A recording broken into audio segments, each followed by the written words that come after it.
जय हिंद साथियों। आज हम बात करेंगे, देख सकते हैं यहाँ पर मिनिस्ट्री, यहाँ पर देखिए एक लेटर निकला हुआ है और ये है government of India, ministry of finance department. आप यहाँ पर देख सकते हैं लोकसभा में क्वेश्चन नंबर 1152 और आंसर दिया गया ये 28 जुलाई का ही है दोस्तों, लेटेस्ट है। यहाँ पर आप देख ही सकते हैं। तो यहाँ देखिए खास करके ये क्वेश्चन पूछा गया था यूपीएस स्कीम के बारे में, यूनिफाइड पेंशन स्कीम, जिसको सरकार अभी लागू करने जा रही है। यहाँ पर देख सकते हैं श्री एंटोनी ने ये क्वेश्चन पूछे हैं और मिनिस्टर ऑफ फाइनेंस, यहाँ पर देख सकते हैं क्वेश्चन देखिए ए नंबर में है कि whether the government has introduce unified pension scheme for its employ, if so details of. अगर यूनिफाइड पेंशन स्कीम गवर्नमेंट ने लॉन्च किया है तो आप डिटेल्स इसका बताएं। दूसरा question, whether the government has given option to join UPS और एनपीएस। यहाँ पर देख सकते हैं कि आप यूपीएस भी ले सकते हैं या फिर एनपीएस ले सकते हैं, कि क्या ऑप्शन दिया है सरकार ने, ये क्वेश्चन पूछा गया। इसके बाद इफ़ सो, अगर ऐसा दिया गया, डिटेल्स देयर ऑफ, उसका डिटेल्स क्या है, along with time limit provided to employ to opt UPS. एक टाइम लिमिट बताएं कि यूपीएस कब तक चूज करेंगे ये सरकारी कर्मचारी। डी नंबर क्वेश्चन देखिए, number of employ opted UPS as on date. आप कृपया करके बताएं कि कितना एम्प्लॉय यूपीएस चूज किया है अभी तक ऑन डेट। जी हाँ दोस्तों।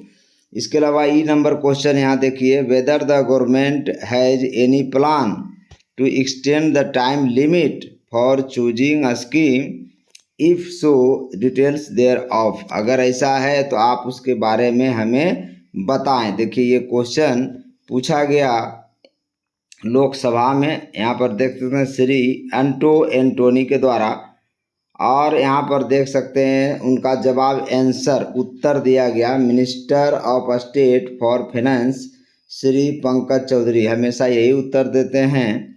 और ए से लेके ई तक का आंसर देखिए क्या दिए हैं, आपको पूरा डिटेल बता रहे हैं कि unified pension scheme has been introduce किया गया ऑप्शन अंदर नेशनल पेंशन सिस्टम। याद रखिए एनपीएस के अंदर ही ये ऑप्शन दिया गया for employ central government who cover अंदर एनपीएस। सेंट्रल जो केंद्र सरकार के कर्मचारी हैं जो एनपीएस के अंदर कवर होते हैं, उन्हीं को ये दिया गया with objective of provide assured पे आउट। और ये ऑब्जेक्टिव इसका था कि उनको फिक्स पे आउट दिया जाए, एश्योर पे आउट दिया जाए एम्प्लॉय को, कर्मचारियों को, based on the representation from employ associations.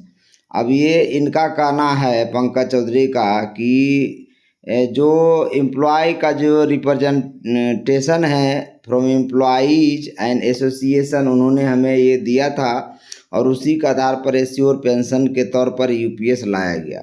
Cut off date जो है इसका ऑप्ट यूपीएस चूज करने का कट ऑफ डेट 3 महीना के लिए बढ़ाया गया है। Has been extended period of 3 month. देखिए यहाँ पर लिखा है साफ, टू 30 सितंबर 2025, यानी 3 महीना के लिए यूपीएस का डेट बढ़ाया गया। ये आपको पता होगा कि 1 अप्रैल 2025 से यूपीएस अपनाने के लिए ऑप्शन दिया गया था 3 महीना 30 जून तक, और उसके बाद फिर 30 सितंबर तक, जून, जुलाई, अगस्त, सितंबर। जी हाँ दोस्तों, 3 महीना और डेट बढ़ा दिया गया। फर्दर आपको बता दें कि 20/7/2025 यानी कि 20 जुलाई 2025 तक 31,555, ध्यान से सुनिएगा, 31,555 एम्प्लॉय ने यूपीएस चूज किया है।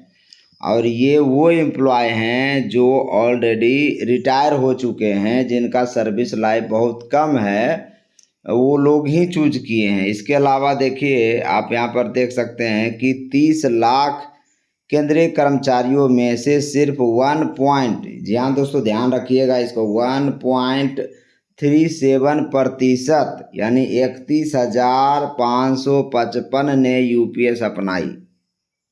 केंद्र सरकार के लिए स्पष्ट संदेश है, एनपीएस यूपीएस नहीं लागू किया जाए, ओपीएस बहाल करे सरकार। तो ये चीज़ें मांग चल रही है लगातार। यहाँ पर देख सकते हैं यूपीएस चुनने का डेडलाइन 30 सितंबर तक बढ़ाया गया है, जो आपको हम लेटर में भी दिखा चुके हैं। यह ऑथेंटिक न्यूज है दोस्तों। यहाँ पर देखिए यूपीएस पर अब सिर्फ 1.37% केंद्रीय कर्मचारियों ने जताया भरोसा। और वही चीज़ इसके अंदर भी लिखा हुआ है कि यहाँ पर देख सकते हैं 1.37% ही यूपीएस लिया है। 20 जुलाई का ये डाटा है, 20 जुलाई 2025 तक का डाटा है। मात्र 31,555 लोग ने ही अपनाया है। और सरकार आपको बता दे विकल्प चुनने का तारीख 30 जून से बढ़ाकर 30 सितंबर तक कर दिया है। तो इस चीज़ का भी ध्यान रखिए। यहाँ पर देखिए साफ साफ लिखा है कि यूपीएस के तहत अतिरिक्त लाभ के लिए 25,756 सेवानिवृत्त कर्मचारी पात्र हैं। ये सब एक मापदंड बता रहा है। यहाँ पर देखिए आइए 1 अगस्त को ब्लैक डे रोज मार्च में शामिल हों, ओपीएस बहाली की आवाज़ को बुलंद करें। ये बात कर रहे हैं विजेंद्र सिंह धारीवाल, जो हरियाणा में आपको पता होगा PBSS NMOPS हरियाणा के ये अध्यक्ष हैं विजेंद्र धारीवाल। उनका अनाउंसमेंट हो चुका है। यहाँ पर देखिए 31,000 कर्मचारियों ने चुना यूपीएस। फाइनेंस मिनिस्टर कौन है? वित्त मंत्री निर्मला सीतारमण भी यहाँ पर यही बात बता रहे हैं। सेम चीज़ यहाँ पर दोहराई गई है। 20 जुलाई तक 31,555 लोग केंद्र के सरकारी कर्मचारी ही यूपीएस अपनाया है।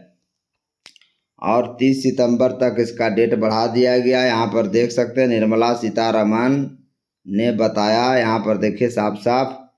तो ये कम से कम 7,253 क्लेम मिले हैं। इनमें से 4,978 क्लेम यूपीएस के तहत मिलने वाले बेनिफिट्स लाभ के भुगतान के लिए प्रोसेस किया जा चुका है। ये सब है प्रोसेस में।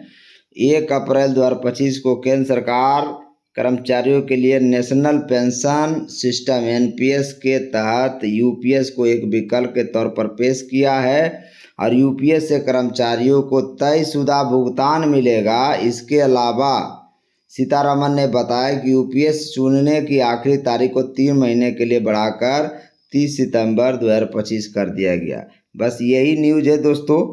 बाकी मेरे चैनल पर आप नए हैं तो मेरे चैनल को लाइक करें, शेयर